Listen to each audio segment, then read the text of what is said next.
Olá, gente. Então vamos ver hoje a continuação das aulas de monômios.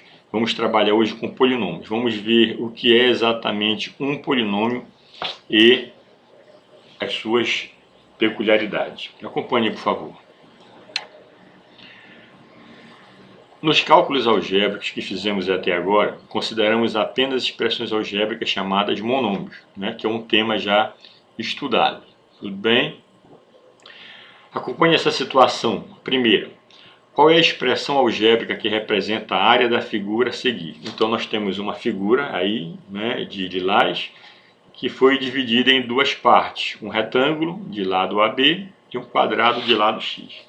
Então, se eu quero representar a área total dessa figura, eu vou primeiro representar a área do primeiro retângulo, representar a área do quadrado e somar as duas áreas para eu ter um polinômio que representa a área total. Só que a área do retângulo, a figura número 1, é dado pela base multiplicada pela altura, ou seja, a base B multiplicada por A. B vezes A, que é a mesma coisa que A vezes B, isso aqui é AB, que nós temos aqui. E a área do quadrado, de lado X, é dado pelo lado ao quadrado. Se nós pegarmos um lado e levarmos ao quadrado, já que o lado é x, vai ficar x ao quadrado, que é o que nós temos aqui. Então, somando a área do retângulo com a área do quadrado, nós temos a área total. É esse polinômio que representa a área da figura inteira que está em lilás. Segunda expressão, a segunda questão. Aqui no número 2, ele quer que a gente represente exatamente a área da figura achurada de laranja. Só que perceba o seguinte, que essa figura aqui que está de laranja, ela é exatamente a área total, o retângulo inteiro, onde foi retirado dele esse quadradinho cinza. Então nós temos que representar a área do retângulo inteiro e dela subtrairmos a área que representa esse retângulozinho cinza. Tá bem? Então, a área de um retângulo é a base vezes a altura. Portanto, a área dessa figura inteira é o x vezes y, que vai dar xy, o que nós temos aqui. Se desse retângulo inteiro, xy, nós retirarmos, nós subtrairmos esse quadrado, nós vamos ter a área da figura achurada de laranja. Só que a área desse quadrado é lado ao quadrado, é 3 ao quadrado. Só que 3 ao quadrado é 9, né, gente? Então aqui 9. Ou seja, xy, que é a área total, menos 9, que é a área desse quadradinho. Quando nós tirarmos esse quadradinho, subtrairmos esse quadradinho cinza, nós teremos a área da figura achurada de laranja, que é representada por xy menos 9. Vamos ver o que é um polinômio reduzido. Considere esse polinômio que tem 5 termos, 1, 2, 3, 4, 5. Então, reduzir esse polinômio, gente, é nós unirmos os termos semelhantes ou monômios semelhantes e somarmos algebricamente. Aí o polinômio fica reduzido. É o que foi feito aqui, ó. O polinômio de 5 termos, se nós percebermos esse x ao quadrado é semelhante a esse x ao quadrado, nós juntamos os dois, e aqui tem xy, xy, nós juntamos esses 3xy, tá bem? E quando nós somarmos aqui, ó, o x ao quadrado com esse outro x ao quadrado, aqui, ó, vai dar 2x ao quadrado, porque aqui tem 1, aqui também tem 1. O 2x ao quadrado. Quando nós somarmos xy mais xy mais xy, nós vamos ter 1xy mais 1xy mais 1xy, que vai dar 3xy. Ou seja, esse polinômio final 2x ao quadrado mais 3xy é a forma reduzida do polinômio de 5 termos que nós temos lá em cima. Tudo bem? Então, reduzir um polinômio de termos semelhantes é juntar os termos que são semelhantes e somar algebricamente. Segunda questão, segundo exemplo. Escreva na forma reduzida o polinômio 3a menos 5ab mais 8b menos 2a mais 3ab mais b. Então, repetindo aqui o polinômio, perceba que semelhante nós temos o 3a e o menos 2a, já unimos aqui os dois. Semelhantes a menos 5AB, nós temos o mais 3AB, unimos aqui os outros dois. E semelhante a 8B, nós temos o mais B, e nós unimos aqui os dois. Ou seja, nós temos aqui os grupos semelhantes. Aqui nós temos o primeiro grupo semelhante, que a gente vai somar algebricamente. Aqui o segundo grupo de semelhante, aqui o terceiro grupo de semelhante. Quando somarmos 3A menos 2A, nós vamos ter A. Quando somarmos menos 5AB mais 3AB, sinais diferentes, dá o sinal do maior, que é o 5, é negativo, e subtrai 5 menos 3, que vai dar menos 2AB. E 8B mais B, aqui tem 1, 8B mais 1B, isso vai dar 9B. E esse polinômio aqui de baixo é o polinômio reduzido, né? A forma reduzida do polinômio lá de cima. Terceiro exemplo. Escreva na forma reduzida o polinômio abaixo. Aqui nós temos um outro polinômio, só que esse aqui tem parênteses, que é a novidade, que não tinha nos anteriores. Para nós eliminarmos o parêntese, basta lembrarmos o seguinte. Antes do parêntese, se o sinal que tiver antes do parêntese for negativo, né, o sinal que antecede o parêntese for negativo, você, ao retirar o parêntese, você troca o sinal de todo mundo que está no interior do parêntese. Quem é negativo fica positivo, quem é positivo fica negativo. Foi o que foi feito aqui, como esse parêntese, antes dele tem o sinal de menos, então ao retirarmos o parêntese, ao invés de colocarmos o menos 9x, a gente coloca o contrário, né, o oposto dele, o mais 9x. E no lugar do mais 4, a gente coloca o menos 4. Tá bem? Se o sinal que antecede o parêntese for positivo, a gente não troca, a gente mantém os mesmos sinais dos termos de dentro do parêntese. Então, antes desse parêntese aqui o sinal é positivo, então repete o menos 7x, o mais x ao quadrado e o menos 3. Agora, nós eliminamos os parênteses, né? Através da propriedade comutativa, a gente vai agrupar os semelhantes. 3x ao quadrado ao lado de x ao quadrado é o que nós temos aqui, primeiro grupo, né? Segundo grupo, 9x com menos 7x, nós temos aqui 9x menos 7x, e o menos 4 menos 3 é o que nós temos aqui. Então temos aqui, novamente, 3 grupos de semelhantes, não é isso? O primeiro grupo aqui, os que tem x ao quadrado, o segundo grupo, os que tem x, e o terceiro grupo, os termos independentes, né? Os termos que não tem x, não tem variável. Então, 3x ao quadrado mais 1x ao quadrado dá 4x ao quadrado. 9x menos 7x, sinais diferentes, dá o sinal do maior, que é positivo, e subtrai 9 menos 7, 2x. Menos 4 com menos 3, sinais iguais, conserva o sinal e soma. Então, conservamos o sinal negativo e somamos 4 mais 3, 7. E esse polinômio aqui é a forma reduzida do polinômio lá de cima. Tudo bem? Muito bem. Observações. O polinômio de um só termo é chamado de monômio, né? Quando eu tenho um polinômio que só tem um termo, ele é chamado de monômio, o que já é do nosso conhecimento de estudos anteriores. Tá? Se o polinômio tem 2 termos, nós podemos chamar para ele especificamente de binômio. Então, o que é binômio? É o polinômio que tem apenas 2 termos. Nós temos vários exemplos aqui. Tá? E o polinômio reduzido que tem 3 termos, ele recebe o nome também de trinômio. Nós temos aqui um trinômio, outro trinômio, outro trinômio, outro trinômio. Né? Cada um desses polinômios tem 3 termos, então são chamados de trinômio. Então, resumindo, se o polinômio tem só um termo, você pode chamar especificamente para ele de monômio. Se o polinômio tem 2 termos, você pode chamar especificamente para ele de binômio. Se o polinômio tem 3 termos, você pode chamar especificamente para ele de trinômio. Se o polinômio tem mais de 3 termos, ele não tem nome específico, então se chama mesmo de polinômio. Vamos ver aqui o que é o grau de um polinômio, tudo bem?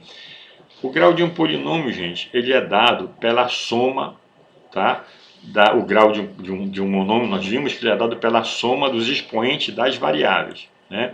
E como um polinômio tem vários termos, você vai ver qual é o termo que tem maior grau, esse é o grau do polinômio inteiro. Nós temos aqui, esse polinômio a ao cubo x menos 2a quarta x ao cubo mais 9ax ao quadrado. Perceba que esse primeiro termo do polinômio é 3 mais 1 é quarto grau. Aqui do segundo termo é 4 mais 3, sétimo grau. E aqui é 1 mais 2, terceiro grau. Bom, quarto, sétimo e terceiro. Qual é o maior grau? O termo de maior grau é do meio, que é sétimo grau. Então, o grau desse polinômio completo aqui é do sétimo grau. Esse outro polinômio, x ao cubo menos 6x ao quadrado y menos 2xy. Esse primeiro termo é do terceiro grau, esse segundo termo é 2 mais 2, quarto grau, e o último termo é 1 mais 1, segundo grau. Se você for observar qual o termo de maior grau, é o termo do meio, que é 2 mais 2, 4. Então, o grau geral desse polinômio é o polinômio do quarto grau. Tá bem? Nós podemos também estabelecer o grau de um polinômio em relação a uma das variáveis. Por exemplo, aqui, ó, x ao cubo menos y mais 3x ao quadrado y à quarta. Por exemplo, se eu quero saber o grau geral desse polinômio, como nós vimos lá em cima, eu somo 3 mais 1, 4. Aqui 2 mais 4, 6. Esse aqui é maior grau, sexto grau. Portanto, o grau geral desse polinômio aqui é sexto grau. Agora, eu posso verificar também o grau em relação a uma das variáveis. Por exemplo, o grau desse polinômio em relação à variável x, aqui é terceiro e aqui é segundo. O maior é 3. Então, o grau desse polinômio inteiro em relação à variável x é terceiro grau. Qual o grau desse polinômio em relação à variável y? Em relação à variável y, esse y aqui está elevado a 1, então esse termo é do primeiro grau. Esse y está elevado a 4, então esse aqui é do quarto grau, que é o maior, né? Então, em relação à variável y, esse polinômio aqui é do quarto grau, tá bem? Em relação à variável x, esse polinômio é do terceiro grau. Em relação ao grau geral, qual grau seria o grau geral desse polinômio? Seria 4 mais 2, sexto grau. Polinômio com uma só variável. Esses polinômios, gente, a gente vai estudar muito futuramente, né? Polinômio que tem só uma variável. No caso aqui, a variável é x. X ao quadrado mais 7x menos 10. É o polinômio que tem uma só variável. Aqui nós temos x ao cubo menos 2x ao quadrado mais 4x menos 1. É um polinômio também que só tem uma variável, certo? Para ficar mais organizado, é costume em matemática a gente pegar um polinômio e organizar na ordem decrescente em relação ao grau dos termos. Por exemplo, 6x ao quadrado menos 5x menos 1. Esse polinômio aqui, ó, o grau desse termo é segundo grau, o grau desse termo é primeiro grau e o grau desse termo é grau zero. Então você percebe a arrumação dos termos na ordem decrescente em relação ao grau. Segundo, primeiro e grau zero. A mesma coisa aqui, ó.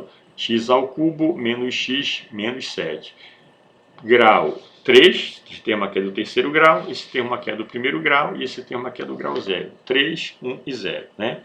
E esse último polinômio também é organizado na ordem decrescente em relação ao grau dos seus termos. Quarto grau, terceiro grau, segundo grau, primeiro grau e grau zero. Tá? Porque quando você organiza dessa forma, fica muito mais fácil trabalhar com o polinômio. Bem, quando o polinômio, gente, ele pode ter todos os termos, né? Ele pode ter os termos de cada grau na ordem decrescente. Por exemplo, aqui, quarto grau, terceiro grau, segundo grau, primeiro grau e grau zero. Não falta nenhum. Há todos os termos aqui, né? De todos os graus na ordem decrescente. Aqui não, aqui nós, nesse exemplo do centro, nós temos terceiro grau, nós não temos o termo de segundo grau. Né? Tem terceiro grau, aí tem o primeiro grau e grau zero. Então esse polinômio aqui ele está incompleto, a gente chama para ele de polinômio incompleto porque falta o termo de segundo grau. E esse polinômio nós chamamos de polinômio completo, inclusive esse daqui também é completo, porque ele tem todos os graus a partir do maior, né? Na ordem decrescente. Tá bem? E quando ocorre um caso como esse, ó, quando você tem um polinômio que ele está incompleto, você pode completar o termo que falta colocando o coeficiente zero. Certo? Esse que fala essa observação aqui. Ó. Então observe os exemplos. Ó. X ao cubo menos 7x menos 1. Ele é um polinômio incompleto. Por quê? Ele tem o termo de terceiro grau, não tem o de segundo, tem o de primeiro e tem o de grau zero. Então o que falta aqui é o termo de segundo grau. Então nós completamos com mais 0x ao quadrado. Completamos com esse termo, colocando o coeficiente zero. Tudo bem? Aí ele fica completo. Ele fica aqui completo na forma geral dele. Tá?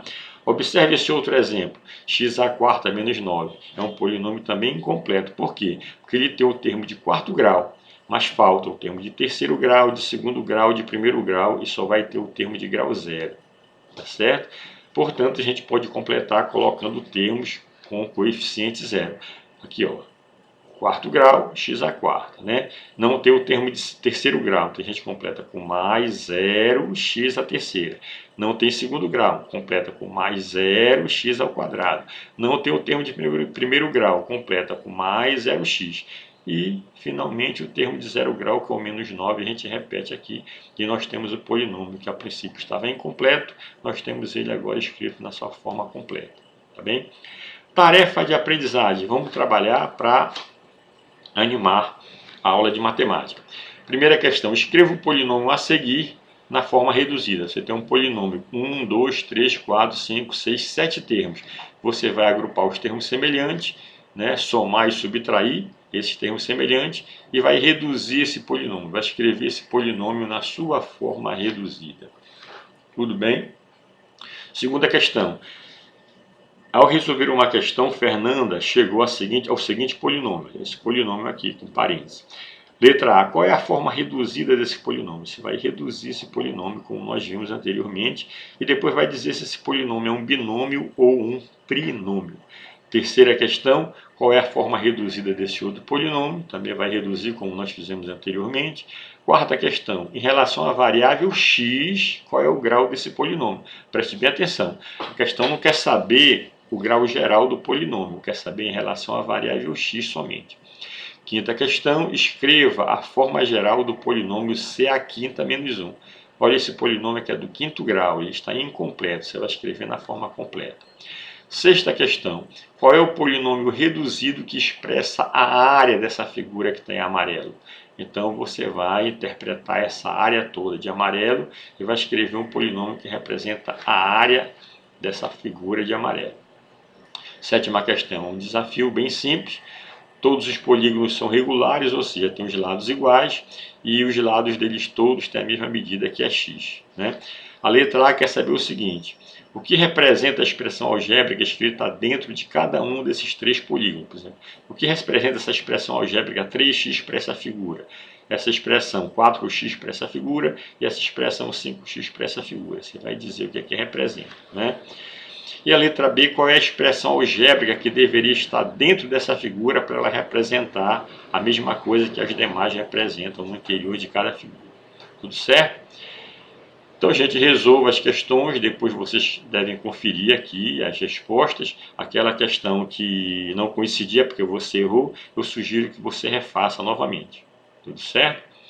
Muito bem, então se você gostou dessa aula, dê like. Deixe lá o seu comentário, gente, para manter o canal funcionando, né? Tanto para vocês que estão se servindo dessas aulas, como para outros colegas, né? O tema da próxima videoaula vai ser adição algébrica de polinômios. Vamos aprender a somar e subtrair polinômios.